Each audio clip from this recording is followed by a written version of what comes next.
So have you ever stopped to think about what really makes a person great? Is it money, power, or is it something else?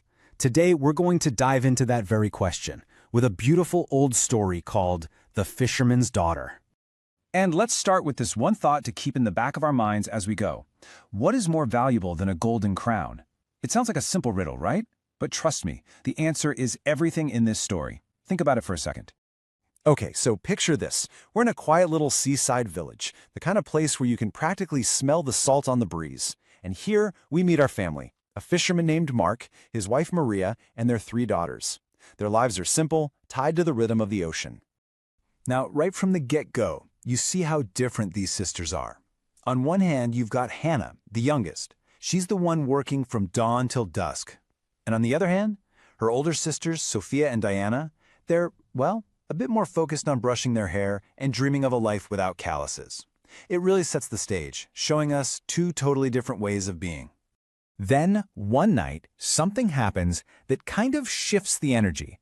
The mother, Maria, has this incredibly vivid dream. She sees her youngest daughter, the humble, hard-working Hannah, wearing a golden crown. It's this little hint, a tiny peek at what might be coming. So how do the older sisters take this news? Are they excited for her? Nope. Not even close. You can just hear the scorn in their voices. A queen? Her? She's just a fisherman's helper. Their jealousy is just so obvious. They look at their sister and can't see anything special at all. Meanwhile, while all this drama is unfolding in that little cottage, a totally different story is taking shape in the grand royal palace. See, there's a young Prince Henry, and he's on a very personal quest of his own. Prince Henry, he's not looking for a political alliance or just the prettiest girl in the room. He's genuinely worried about finding a partner with a good heart. So what does he do? He comes up with this brilliant plan. Ditch the fancy clothes, put on a simple traveler's cloak, and go see how people really act when they don't know a prince is watching. His search gets off to a pretty rough start. He meets the daughter of a rich merchant, and sure, she's beautiful, but then he hears how rudely she speaks to her servants, and he just knows her heart isn't kind. It just makes it more determined. He keeps writing, and eventually he finds himself wandering into a small, quiet seaside village.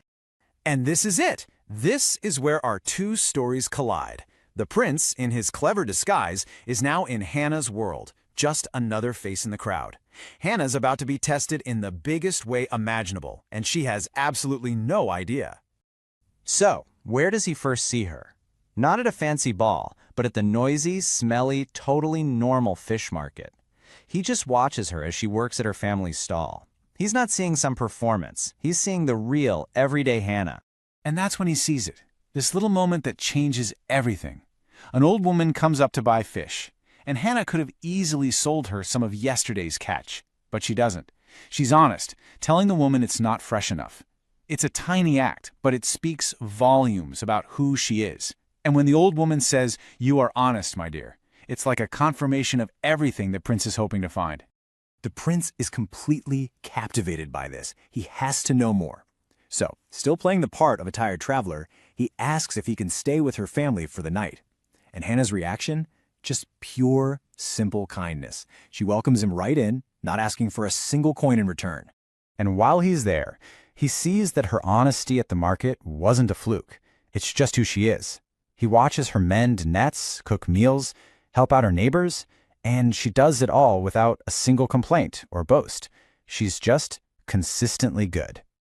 Well, the prince has seen enough. His secret search is officially over. He's found her. And now comes the big reveal. The moment that's going to change absolutely everything. Can you even imagine this scene? The humble traveler suddenly throws back his cloak, and there it is, a shining royal emblem. He looks right at Hannah and says, "I am Prince Henry, and I wish to marry you." I mean, you could have heard a pin drop in that little cottage. And what about the sisters? Oh, you can just picture their faces, twisted with jealousy.